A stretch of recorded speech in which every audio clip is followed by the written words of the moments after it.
나인지를 다시금 확인할 수 있는 하나님의 은혜의 때임을 믿습니다. 아멘. 우리는 이때 다시금 내 자신의 믿음을 되돌아봐야 될 줄로 믿습니다. 나의 믿음의 기준은 무엇에 세워져 있는지, 나는 무엇 때문에 믿음의 길을 걸어가고 있으며, 나는 무엇 때문에 예배하고 있고, 나는 무엇 때문에 교회를 섬기고 있으며, 나는 무엇 때문에 순종의 삶을, 헌신의 삶을 살아오고 있었는지를 우리는 다시금 점검해 봐야 될 줄로 믿습니다. 아멘. 오늘 우리는 먹든지 마시든지 무엇이라든지 하나님의 영광을 위해서 살아가는 사람들이고, 우리는 먼저 하나님의 나라와 의를 구하며 살아가는 사람이라는 것을 잊지 마십시오. 아멘. 하나님께서 우리를 지으신 목적은 내가 잘 먹고 잘 살고 내가 행복하기 위함이 아니라 하나님을 기쁘시게 해드리기 위함입니다. 할렐루야. 우리의 지음의 목적, 우리의 정체성, 우리의 부르심을 잊지 마십시오. 아멘. 우리는 위기를 넘어서기 위한 믿음의 길을 더 이상 걸어가면 안 됩니다. 아멘.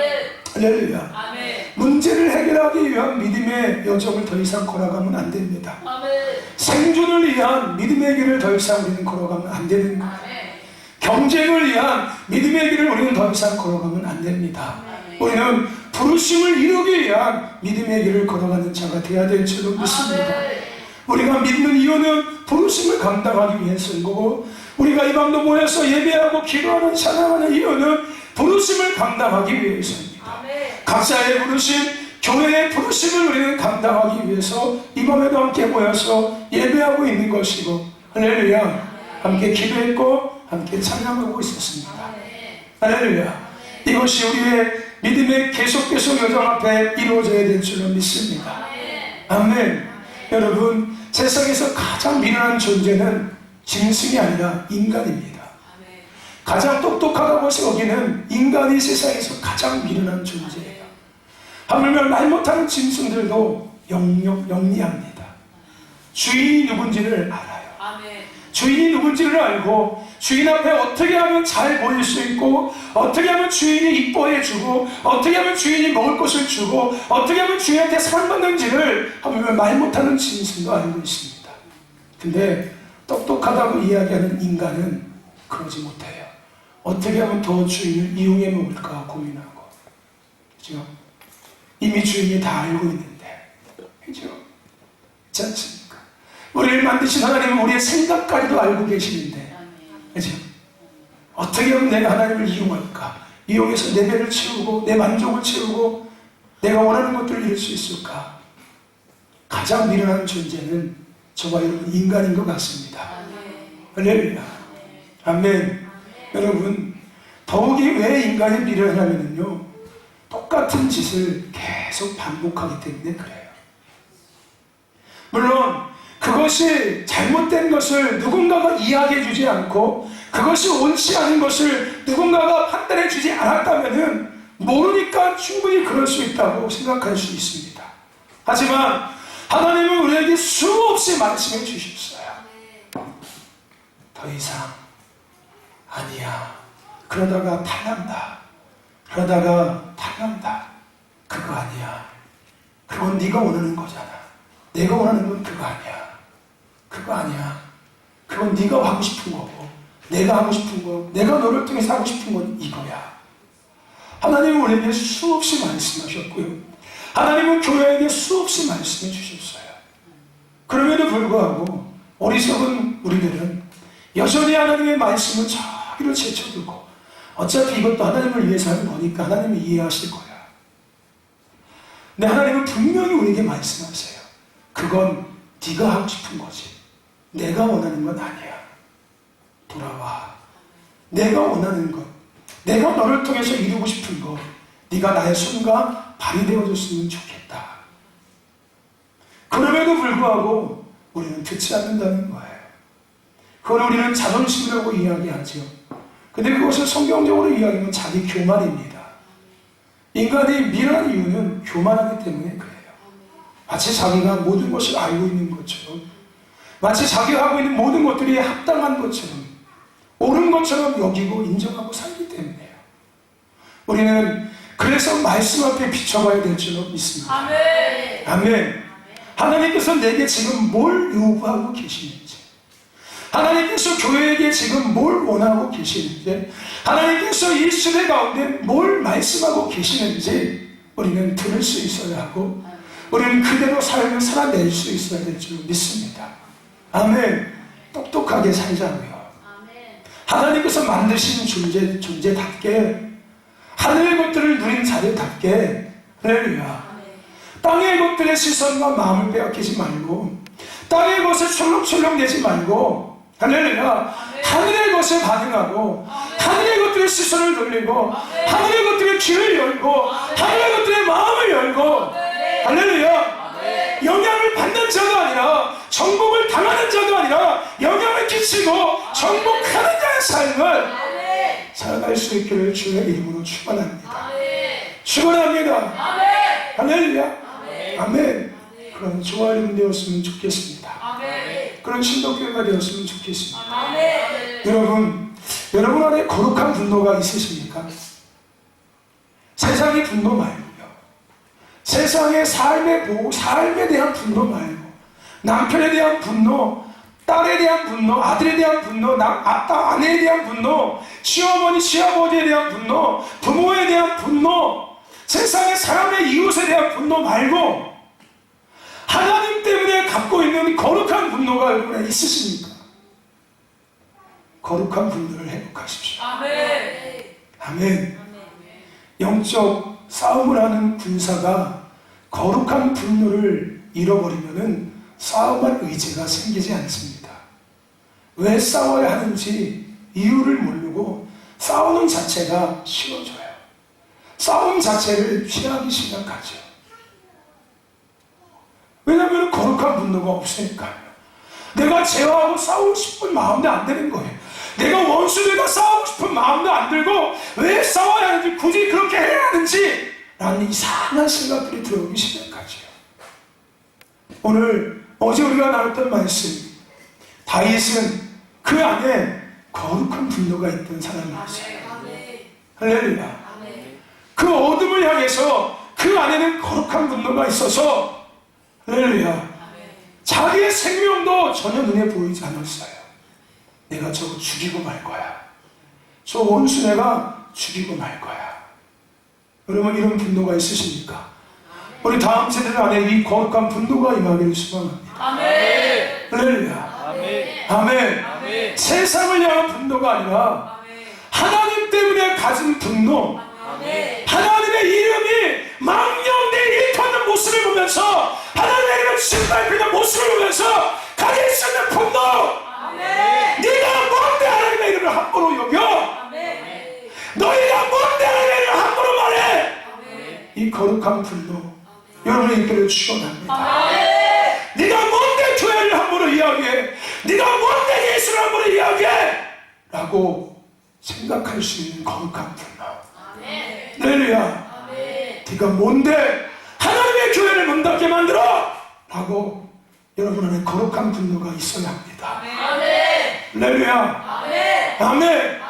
세상의 분노 말고 하나님의 이름, 하나님의 교회 때문에, 할렐루야, 우리 안에 거룩한 분노가 회복되길 축원합니다.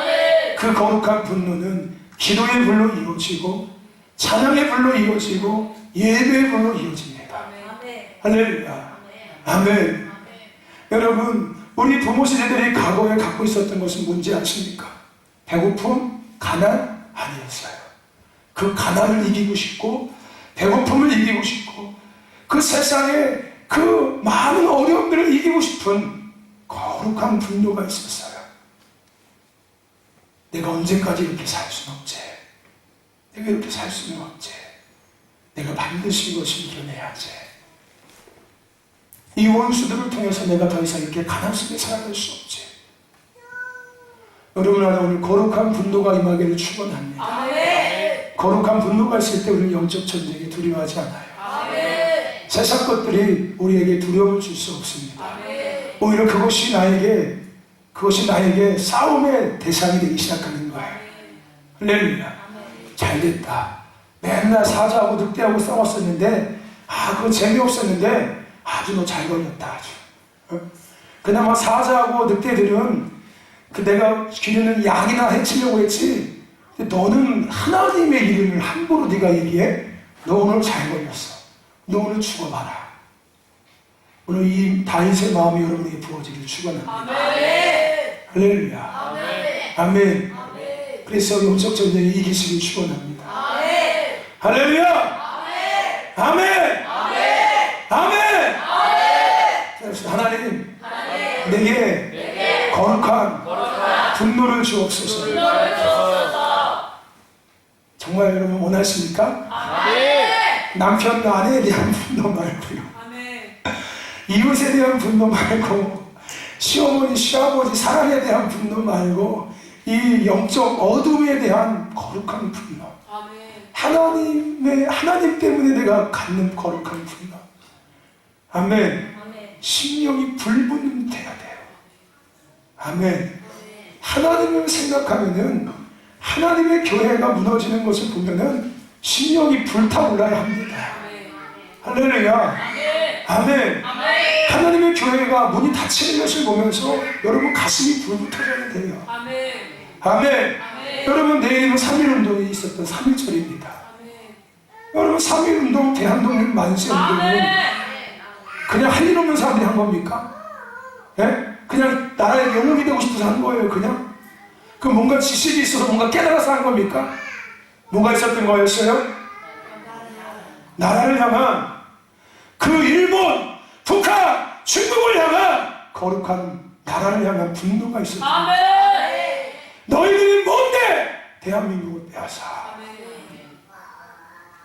그것이 그 한 사람의 거룩한 분노가 전국으로 퍼져나갔고 전국이 그래서 일어난 거예요.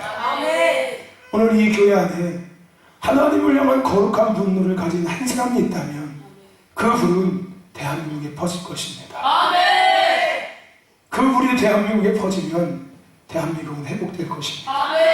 하지만 그냥 막연한 생각, 막연한 그냥 거룩함, 막연한 그냥 교회의 모습, 막연한 지금 나라의 모습을 생각하고 있다면 절대 이 나라는 회복될 수 없을 겁니다. 오늘 우리 안에 거룩한 분노가 임하기를 축원합니다. 영적인 거룩한 분노를 회복하십시오. 할렐루야. 아멘. 그런 밤이 되기를 주의 이름으로 축원합니다. 아멘. 오늘 우리가 본문 말씀을 통해서 이만 같이 나눌 말씀은 따라해 봅시다. 위기를 기회로 만드는 사람들. 오늘 저와 여러분들이 우리 신도교회가 위기를 기회로 만드는 성도 교회가 될 수 있기를 주의 이름으로 축원합니다. 아멘. 우리가 읽었던 이사야서는 구약 성경의 성경 말씀입니다.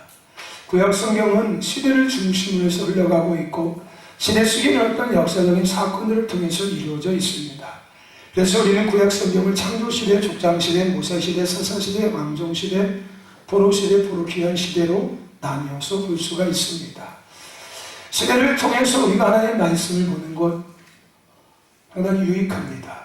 근데 가장 중요한 본질적인 것들을 우리는 늘 기억하고 있어야 합니다. 하나님은 나에게 말씀하시고 있고 우리에게 말씀하고 있고 시대에게 말씀하고 있다는 것. 무엇을 통해서? 그 시대에 일어났던 역사적인 사건들을 통해서. 오늘도 하나님은 이사야서 이 말씀을 통해서 저와 여러분에게 말씀하고 있고 우리에게 말씀하고 있고 시대에게 말씀하고 있는 줄을 믿습니다. 또 하나 우리는 성경의 많은 역사들을 보면서 우리가 반드시 잊지 말고 기억해야 될 한 가지는 역사의 주관자는 인간이 아니라 여호와 하나님 한 분이시라는 겁니다. 역사의 주관자는 나도 아니고 사람도 아니고 인류도 아니고 인류를 만드신 하나님이십니다. 그 역사의 주관자이신 하나님은 지금도 이 땅의 모든 역사를 주관하고 계십니다. 할렐루야. 역사의 주관자가 하나님이신 것이 믿으십니까? 여러분의 인생의 주인이 여러분이 아니라 하나님인 것이 믿어지십니까? 여러분의 가정의 주인도 여러분이 아니라 하나님인 것이 믿어집니까? 여러분의 자녀의 주인도 여러분이 아니라 하나님이신 것이 믿어지십니까? 역사의 주인은, 역사의 주관자는 오직 여호와 하나님 한 분이십니다. 할렐루야. 그래서 우리가 읽었던 이 이사야서는 후기 예언서에 속하는 말씀입니다. 이사야서는 하나님의 구원에 성취할 메시아의 도래와 고난에 대한 것을, 그리고 영원한 통치에 대한 것을 주제로 하고 있습니다. 그냥 단순하게 이사야 선지자를 통해서 시대에 대한 하나님의 메시지를 전하는 것 같지만, 이 이사야서는 예언서예요. 장차 이루어질 일에 대한 것을 앞서서 하나님은 이사야를 통해서 시대 가운데 말씀하신 겁니다. 장차 이루어질 그 이야기가 뭡니까? 이 땅에 오실 예수님에 대한 이야기.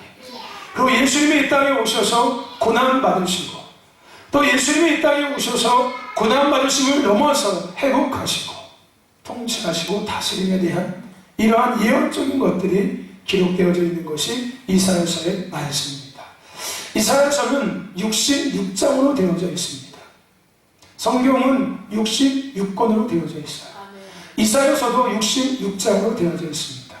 놀랍게도 구약이 39권이고 신약이 27권으로 되어져 있습니다. 근데 동일하게 이사야서의 앞부분의 39장은 인간의 죄악과 하나님의 심판에 대한 것을 다루고 있습니다.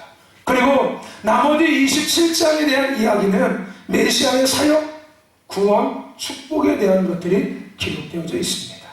회복에 대한 것이 기록되어져 있다는 거예요.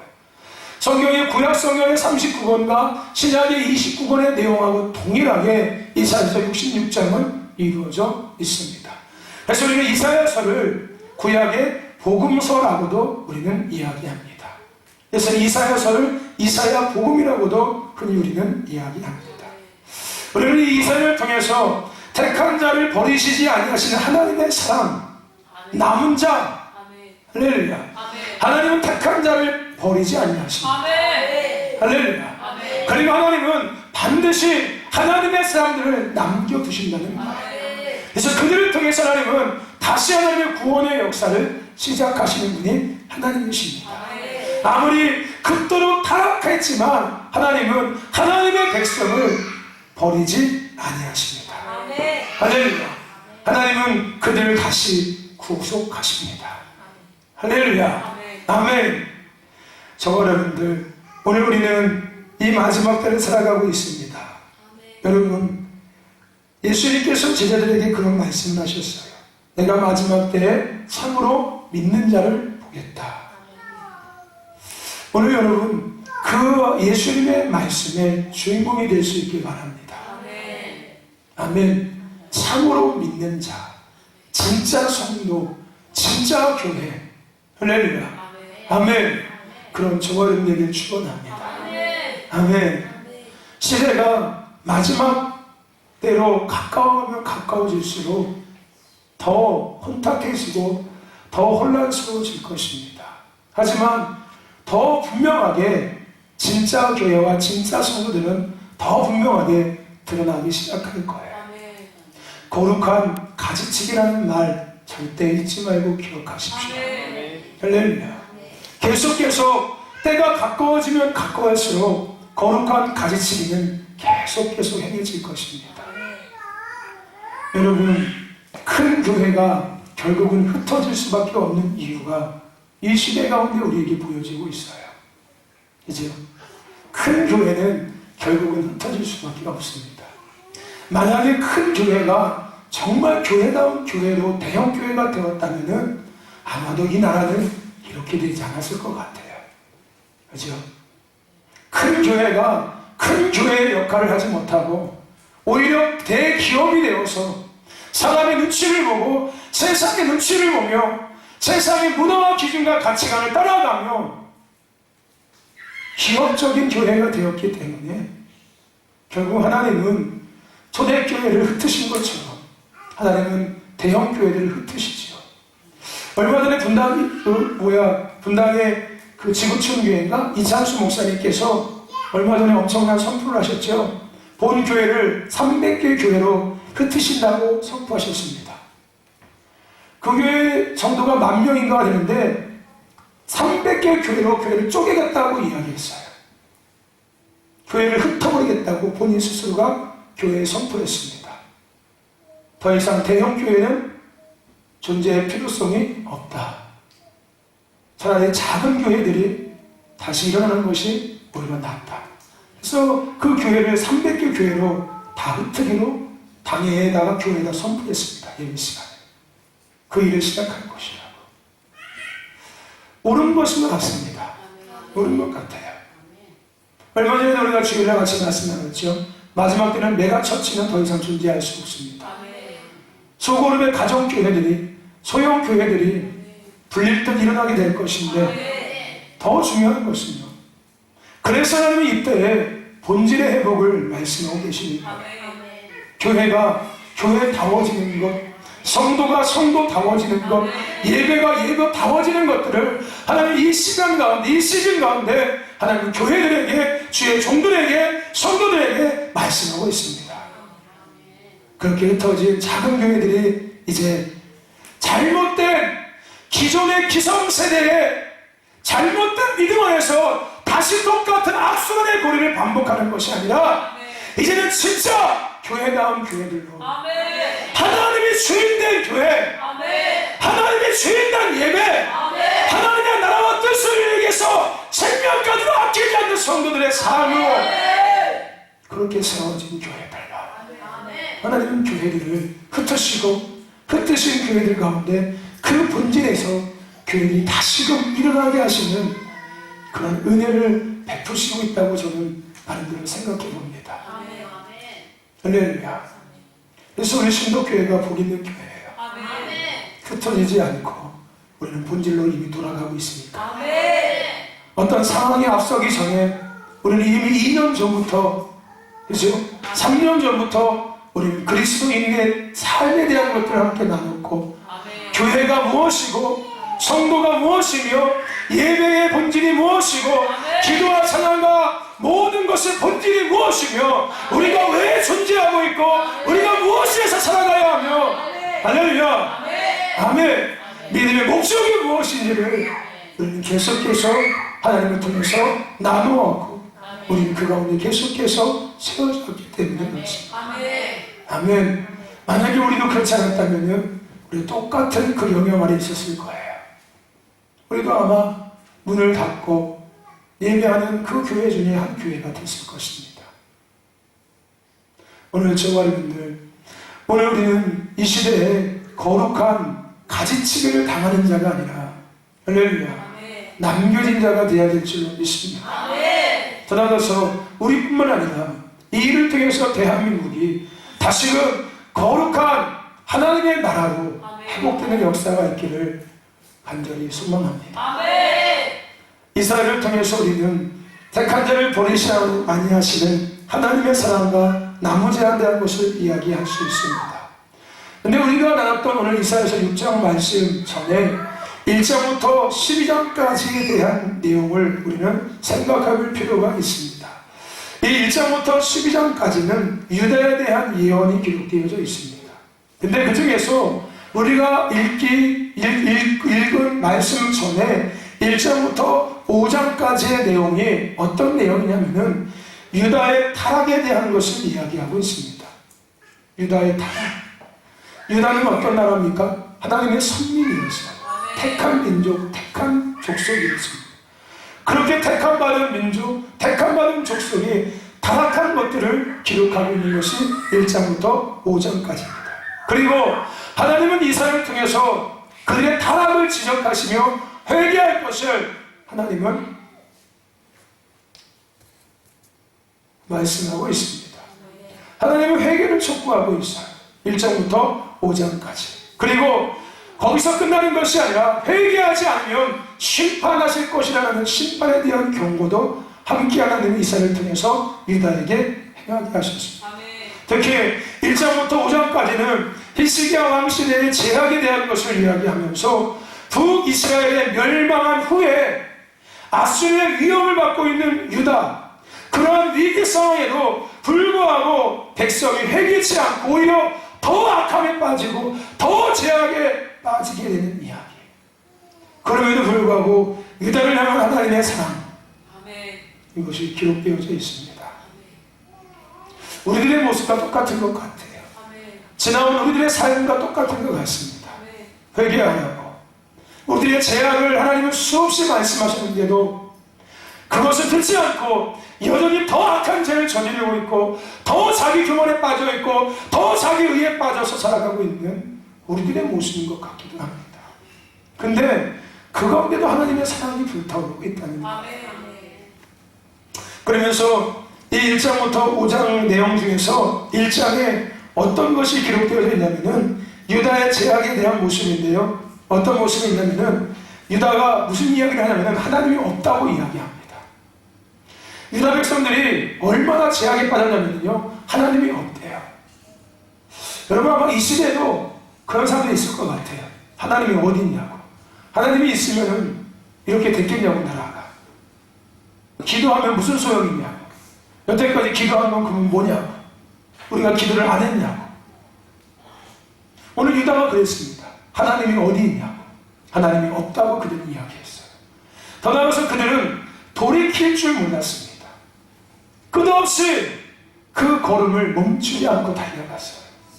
하나님은 돌아와라 돌아와라 이제 돌이켜라 뒤를 돌아서라 라고 수없이 말씀하셨는데 그 길은 너희들이 가야 될 길이 아니야.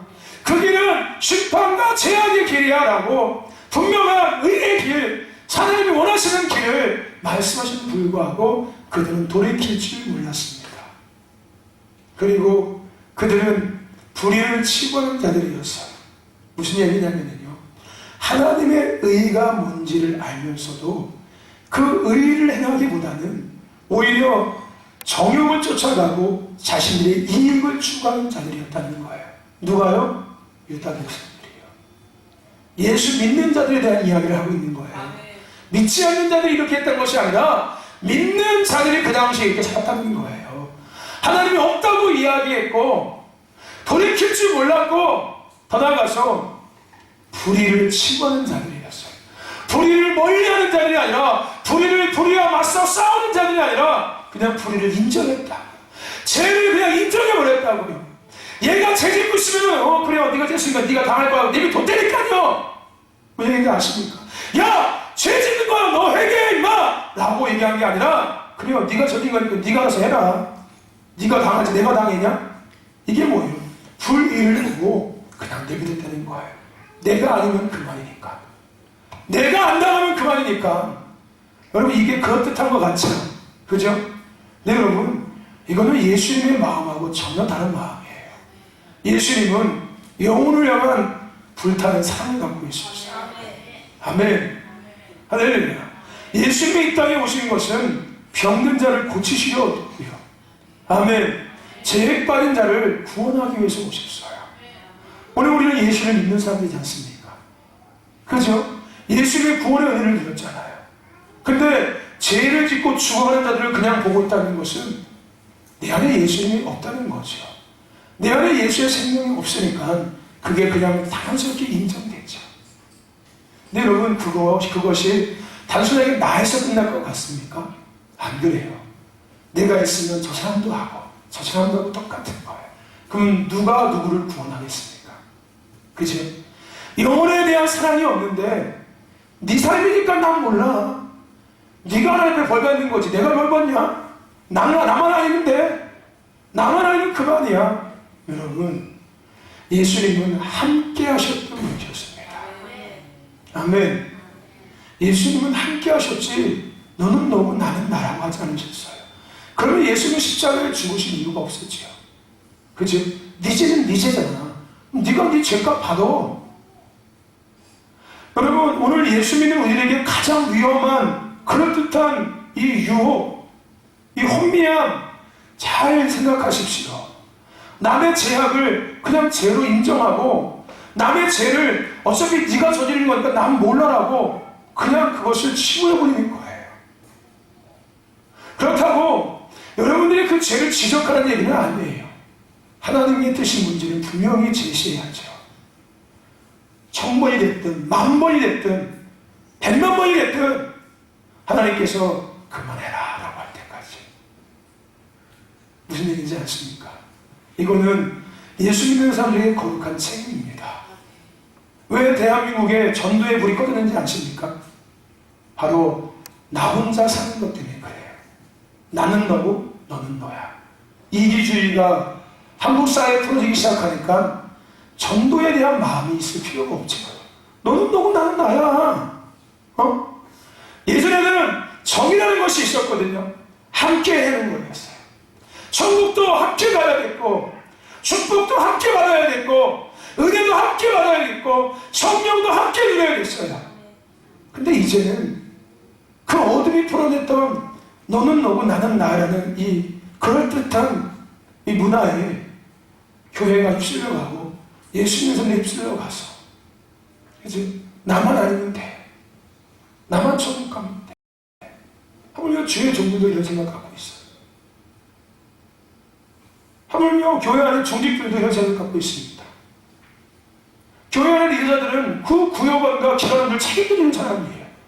구역원들에서 능력보다 기도하는 사람이 구역장들이고, 금식해서도 기도하는 사람이 구역장들이고, 기도를 해서 금식하고 밤을 새며 기도하시는 기관장들입니다. 근데 그 마음에 어차피 뭐 하나님이 하실 거지 뭐, 나는 할 만큼 했어. 그러면 예수님이 우리에게 동일한 마음을 갖는다면 여러분들이 이미 다 죽었어야 돼요. 그렇지 않겠습니까? 예수님도 우리에게 동일하게 적용하고 있다면 우리는 다 죽었어야 돼요. 이미 죄 질 때마다 바로 다 죽었어야 돼요. 그리고 다 지옥 가야 돼요. 이게 그럴듯한 것 같지요. 대한민국이 식어져 버린 것이 바로 그겁니다. 다른 누군가를 위해서 희생하지 않는 것, 다른 누군가를 위해서 기도하지 않는 것, 다른 누군가를 위해서 눈물 뿌리지 않는 것, 다른 누군가를 위해서 금식하지 않는 것, 다른 누군가를 위해서 애통하지 않는 것. 이게 대한민국 안에 어둠의 영들이 풀어내왔던 그럴듯한 문화입니다. 나만 아니면 돼. 이기적인 문화. 이기적인 문화. 그것이 결국 어디까지 갑니까? 교회까지 가는 거예요. 이 교회 아니면 다른 교회 가면 되지 뭐. 교회가 교회 하나야? 이 교회 아니면 다른 교회 가면 돼. 그 교회 가다 또 안 빠지면 또 다른 교회 가면 돼. 너무 가볍게 여기는 거예요. 교회를, 영혼에 대한 것을, 모든 관계를 너무 가볍게 여기기 시작하는 거예요. 오늘 저 말씀 안에 거룩한 분노가 타오르길 축원합니다. 죄에 대해서, 원수에 대해서 거룩한 분노가 타올라야 합니다. 할렐루야. 그 거룩한 분노는 영혼 구원까지 이루어지는 거예요. 할렐루야. 아멘. 그 영혼을 보면 내가 가슴이 너무 찢어질 것 같아. 그 영혼이 어디에 여기 붙잡혀 있는 것들을 생각하면은 내가 가슴이 찢어질 것 같아. 그 원수들을 위해서, 그 영혼을 위해서 기도하기 시작하는 거예요. 한국교회의 과거의 기도의 불은 그런 불 아니었습니까? 그죠? 한국교회의 과거의 기도의 불은 영혼을 위한 기도의 불이었지 다른 기도의 불은 아니었어요. 그죠? 영혼들을 생각하면서 밤새서 기도하고, 그것이 우리가 자식이 됐든 형제가 됐든 간에 남편이 됐든 아내가 됐든 간에 똑같은 영혼이잖아요. 그 영혼 구원을 위해서 밤새서 기도했고, 금식했고, 시기도 했고, 눈물을 흘렸고, 가슴을 찢었지요. 그죠? 그것이 결국은 거룩한 분노였고, 결국은 영적 싸움에 승리하는 강력한 무기가 되었죠. 그죠? 하나님은 그런 대한민국을 축복하신 거예요. 그래서 선교 한국의 부르심을 입혀주신 거죠. 너희들이 그 일을 할 수 있겠구나. 그 거룩한 분노가 있다면, 영혼을 내게 타는 마음이 있다면, 열방을 내게 돌아오는 일을 너희들이 감당할 수 있겠구나. 근데 그것이 식어지니까 하나님께서 문을 점점 닫으시고 있는 거잖아요. 이제 너희들만 살기 위해서 너희들은 아등바등하고 있구나. 네가 죽어도 다른 누군가가 산다면 그것으로 기뻐할 수 있는 게 예수 믿는 사람인데, 네 인생이 망해도 다른 누군가가 예수 믿어서 인생이 행복해질 수 있다면 그것으로 기뻐하고 감사할 수 있는 게 예수 믿는 일인데, 너는 네가 먼저 잘 되는 것을 원하고 있고, 네가 먼저 행복한 것을 원하고 있구나. 그러면서 어둠의 영이 풀어놓은 그럴듯한 그런 전략에 내가 먼저 행복해야지 남한테 행복을 줄 수 있잖아. 내가 먼저 사랑을 가져야지 남한테 사랑을 줄 수 있잖아. 내가 먼저 은혜와 성령이 충만해야지 남한테 누구를 줄 수 있잖아. 어둠의 영이 풀어놓은 그럴듯한 그러한 전략 가운데 너희들 끝없이 목사 목에 그 목줄을 메어서 끌려가고 있고, 이제는 그 줄을 끊으시길 축원합니다. 아멘. 할렐루야. 아멘. 이제는 그 줄을 끊어야죠. 아멘. 이제는 그 줄을 줍고 이제 예수의 손에 붙들려야죠. 아멘. 골고다 십자가, 그 십자가 지고 올라가는 것까지도, 십자가에 못 박히는 것까지도 감수할 수 있는, 아멘. 할렐루야, 아멘. 예수님께서 내 손을 붙잡고 나와 함께 십자가에 매달리자 라고 말씀하실 때 예수님, 저도 기꺼이 주님과 함께 그 십자가에 매달리겠습니다. 아멘. 할렐루야. 아멘. 아멘. 아멘. 구원의 시몬이 예수의 십자가를 그냥 어쩔 수 없인 것처럼 우리 그 십자가 지지 않겠습니까? 아멘. 할렐루야. 아멘. 주님, 내가 그 십자가 지겠습니다. 아멘. 내 인생이 망할지라도 나를 향해 누군가가 산다면은 주님, 참 내가 그 십자가 지금을 지겠습니다. 할렐루야. 아멘. 이 은혜가 회복되기를 축원합니다. 아멘. 축원합니다. 아멘. 축원합니다. 아멘. 하품하지 말고. 할렐루야. 그러다가 예수님께서 너한테 그 십자가 돌려주면 어떡해? 너희 놈아, 그때 하품했지? 너희 십자가 가져라. 오, 싫은데 이미 내가 네 등에다가 짊어졌다. 아멘. 아멘. 저분이 더 무서운 분이에요. 할렐루야. 여러분, 우리 거룩한 분노를 회복합시다. 아멘. 이 세상의 분노 받지 말고요. 싸움 사람들과 싸우지 마시고요. 아멘. 우리 교회는 영적 전쟁하는 교회잖아요. 아멘. 그래서 나는 가끔씩 그런 생각해요. 아, 나도 부드러운 여자들과 함께 목회하고 싶다. 좀 상냥하고 좀 부드러운 여자들과 함께 좀 살고 싶다. 너무 우리 교회 여자분들은 다들 막 이 싸움꾼들이에요. 싸움딱들이라서 다 싸우자고 덤비더라고 내가 보니까. 아멘이 아니라 그걸 원수들하고만 싸우시고요. 아멘. 사람들끼리 우리 부드러워지자고요. 내가 우리 애들한테 맨날 얘기해요. 우리 애들도 맨날 그러거든요. 집에서 뭐 밥 먹으면 막 그 말투가 이게 뭐 반찬을 먹잖아요. 여기 막 자리 비켜 이렇게 하잖아요. 비켜! 막 이런 일이에요. 자리 좀 비켜줄래? 이게 아니라 야 비켜! 막 이래요. 그래서 야, 싸움은 예배 시간에만 해. 원수들하고 막 왜 집에서 니들끼리 싸우냐? 어? 싸우는 말투는 원수들하고만 해. 서로 사해야지. 응? 그죠? 그래서 내가 그런 생각해요. 아휴, 내가 뭔가 잘못하고 있나? 참. 어? 이게 삶에서는 부드럽게 예수님의 상을 가진 사람처럼 온유하고 겸손하게, 이게 성령의 열매잖아요. 그죠? 온유와 겸손, 자비와 양성과 절제, 이게 성령의 열매고 예수님의 마음이고 예수님의 성품이잖아요. 그죠? 그러니까 우리 사람들 관계에서는 이게 풀어져야 돼요. 근데 내 말투가 그냥 다 싸우는 말투. 근데 그래서 몰라 그래. 밥 먹어, 빨리. 그냥 밥 먹어 이렇게 하면 되잖아요. 우리 밥 먹읍시다 이렇게 하면 되잖아요. 그죠? 빨리 밥 먹어, 빨리 와. 늦게 오면 밥 없어. 아니 늦게 오면 밥 없어 얘기를 왜 하냐고. 그냥 우리 빨리 밥 먹읍시다. 우리 점심 맛있게 먹읍시다 이렇게 하면 되잖아요. 그죠? 야야야야, 빨리 와. 밥 먹어. 국물이 없어. 빨리 와. 왜 이렇게 인생을 사냐고요. 그죠? 그 나도 힘드는데 집에 있는 남편들이 얼마나 힘들까. 이게 도대체 여자인지 남자인지, 도대체 내가 여자하고 사는 건지 남자하고 사는 건지, 이게 도대체.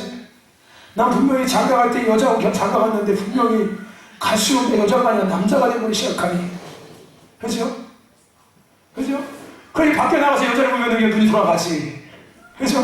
맨날 집에서 해! 했던 여자를 보다가 밖에 지나가는데 아이고 커피 한잔 하세요. 이렇게 아이고 이게 여자지. 근데 우리 신봉사님은 지혜로우신 것 같아. 지혜로우신 것 같아.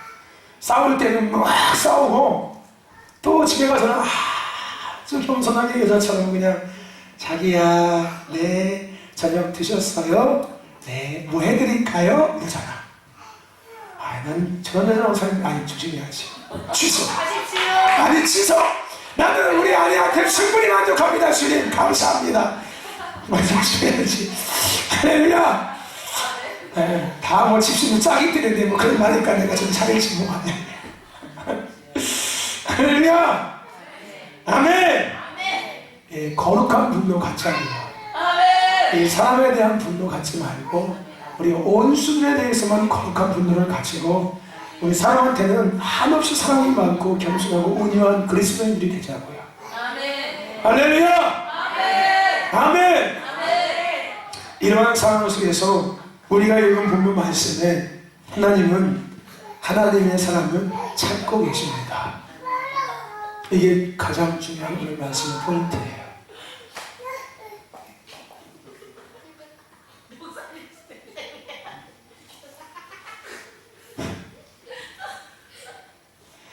이러한 유다의 상황 속에서 이분들은 몰라요. 여기 분들만 알고.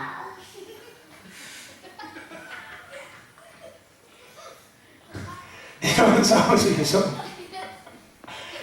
뭔지 아세요? 제가 지금 내 흉내내고 있는 거예요. 계속 돌아다니면서. 이러한 상황 속에서 하나님은 하나님의 사람을 찾고 계십니다.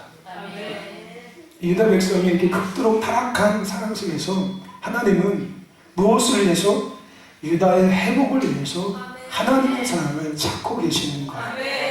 그 자신의 오늘 말씀에 이사야가 고백하고 있는 거예요.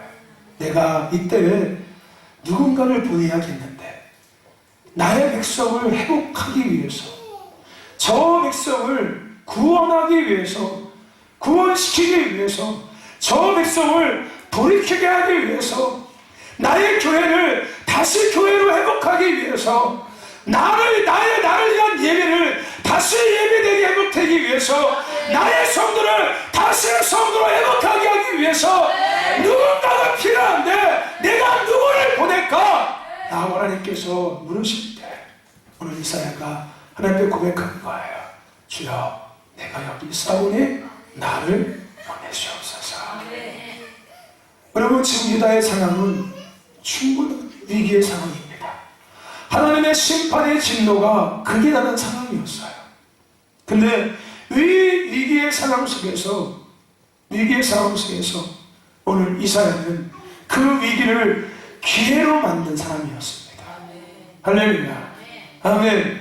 오늘 대한민국의 위기의 상황 속에서 우리 신도교회가 이사야와 같이 기회로 만드는 교회가 되길 축원하고 저와 여러분의 믿음의 여정이 이때가 여러분의 믿음의 기회가 되는 은혜가 있기를 축원합니다. 축원합니다.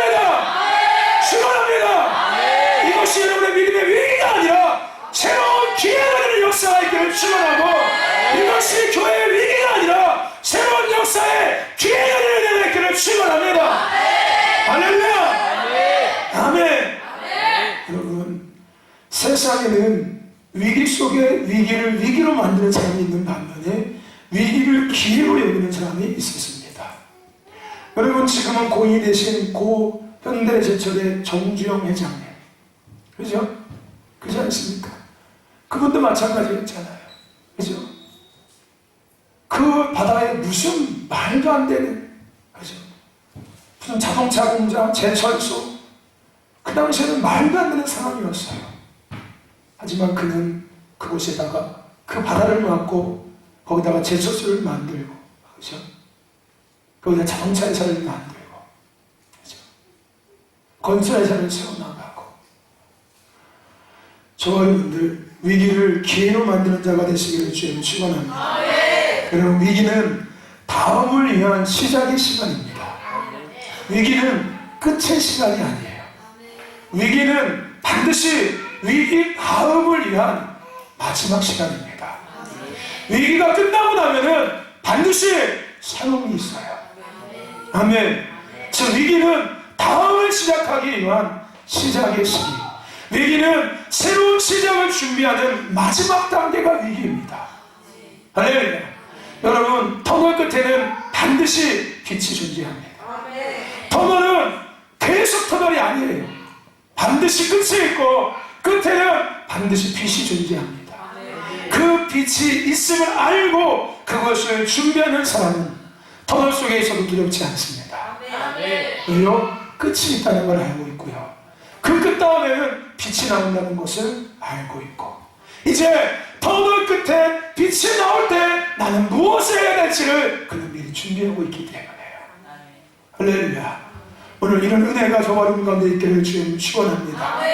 여러분 위기 속에 하나님의 뜻을 바라볼 수 있기를 축원합니다. 아멘. 지금이 정말 기회의 시간입니다.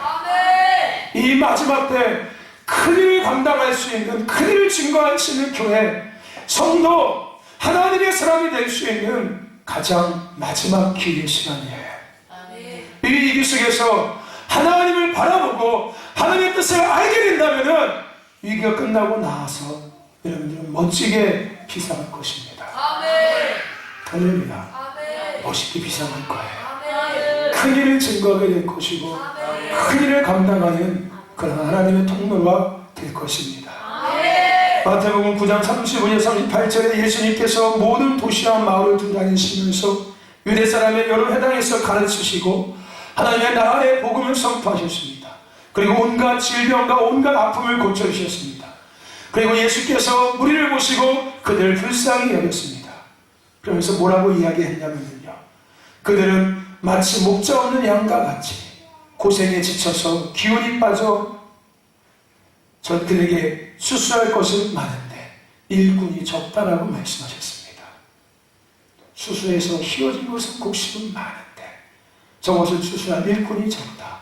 그러므로 너희는 수수하는 주인에게 일꾼들을 그의 주수밭으로 보내시라고 청하여라고 말씀하셨습니다. 여러분 위기를 기회로 만드십시오. 할렐루야. 사울은 위기를 위기로 생각하며 위기 속에서 무너져 버렸습니다. 그렇죠? 사울에게는 동일한 위기가 닥쳐왔어요. 하나님이 나타나지 않았거든요. 하지만 그는 그 위기를 기회로 만든 것이 아니라, 다시 자신의 믿음을 회복하는 기회가 아니라, 그는 그 위기 속에 위기를 위기로 만들어서 위기에 빠져서 결국 위기에 무너져 버렸습니다. 그러나 다윗은 위기를 하나님의 영광을 드러낼 기회로 생각하고 다음을 준비하며 하나님의 영광을 나타내었습니다. 할렐루야. 이스라엘의 위기가 찾아왔어요. 골리앗이 나타난 거잖아요. 하지만 다윗은 그 위기를 위기로 보지 않았어요. 이제 하나님의 영광을 나타낼 수 있는 저의 기회가 왔구나. 할렐루야. 오늘 다윗과 같은 소원이 되길 축원합니다. 요한복음 9장에도 소경된 아이를 향해서 제자들이 누구의 죄 때문이라고 예수님께 물었습니다. 그때 예수님 말씀하십니다. 누구의 죄 때문이 아니라 하나님의 영광을 나타나기 위함이다. 여러분 이 시대 이 모든 일들, 저는 그렇게 생각해요. 하나님의 영광을 나타나기 위한 기회라고 생각합니다. 할렐루야. 위기로 보지 마십시오. 하나님의 영광을 나타낼 수 있는 기회로 보십시오. 할렐루야. 그런 눈이 떠지기를 주님은 축원합니다. 교회가 진짜 하나님의 영광을 나타낼 수 있는 기회가 온 거예요. 예수 믿는 사람들이 진짜 하나님의 영광을 나타낼 수 있는 기회가 온 것입니다. 아멘. 위기를 기회로 만드는 저와 여러분들을 축원합니다. 지금이 진짜 기도할 때예요. 할렐루야. 아멘. 지금이 진짜 기도할 때입니다. 지금의 기도가 진짜 하늘로 올라가는 기도. 지금이 진짜 예배할 때고, 지금이 진짜 영적 싸움할 때입니다. 할렐루야. 아멘. 지금이 진짜 영적 싸움할 때. 그전에는 우리가 보이지 않는 것들을 생각하며 영적 싸움했잖아요. 이제는 눈에 보여졌잖아요. 이제는 보이는 대상을 보고 영적 싸움하는 거예요. 할렐루야. 아멘. 여러분 위기가 아닌 기회로 만드는 하나님의 영광을 나타내는 성도와 교회가 되길 축원합니다. 여러분 우리가 이 땅에 살면서 하나밖에 없는 생명을 걸어도 좋을 만한 일이 과연 무엇이라고 생각합니까? 그것은 사람을 살리는 일이고 세상을 살리는 일이고, 더 중요한 건 교회가 교회 되게 하고 성도가 성도 되게 하며 예배가 예배되게 하는 것입니다. 아멘. 그것을 위해서 우리 생명을 버려도 우리 낫겠지 않을 거예요. 할렐루야. 아멘. 여러분, 5,000명 분을 먹을 때 행복할 것 같지만 오히려 사람들에게 5,000명을 먹일 수 있는 사람이 될 때 가장 행복한 사람입니다. 이해하십니까? 내가 5,000명 분을 갖고 있고 5,000명이 먹을 수 있는 그 5,000명 분의 식량을 갖고 있고 내가 그것을 먹을 때 행복할 것 같지만 내가 그것을 다른 누구에게 나눠줄 때 나는 못 먹어도 나눠줄 때 진정한 행복이 찾아오기 시작한다는 거예요. 할렐루야. 죽어가는 사람의 생명을 살리기 위해서 최선을 다하고 그 결과로 그 사람과 생명이 다시 살아나는 것을 볼 때 그리스도인들에게는 가장 큰 행복이 찾아오기 시작합니다. 아멘. 다른 것에 행복이 찾아오는 게 아니에요. 죽어가는 사람이 살아날 때, 그래서 그 사람이 그것을 말미암아 행복해질 때 예수 그리스도인들에게는 가장 큰 행복이 찾아옵니다. 여러분, 우리가 살고 있는 이 시대에 예수님께서 말씀하신 것처럼 먹을 것이 없어서 기근이 아니고 마실 물이 없어서 기갈하는 것이 아닙니다. 다시 말해서 먹을 것이 없어서 마실 물이 없어서 입을 옷이 없어서 거할 집이 없어서 문제가 아니라는 거예요. 그럼에도 불구하고 수많은 사람들은 하나님을 알지 못하고 마귀의 그럴듯한 유혹에 빠져서 자기 생각과 자기 뜻과 자기 계획과 자기 목적과 자기를 위한 삶을 잘못된 길을 열심히 달려가고 있습니다. 오늘 저와 여러분들 이사야의 고백이 우리의 고백이 되길 축원합니다. 내가 이때 누구를 보낼까? 주여, 내가 여기 있습니다. 나를 보내주시옵소서. 아멘. 이 고백이 있길 축원합니다. 위기를 기회로 만드십시오. 위기 가운데 하나님의 영광은 나타날 수 있는 이사야의 고백을 가진 저와 여러분 되기를 주의 이름으로 축원합니다. 축원합니다. 축원합니다. 할렐루야. 그럽시다. 주여, 내가 여기 있사오니 나를 보내시옵소서. 할렐루야.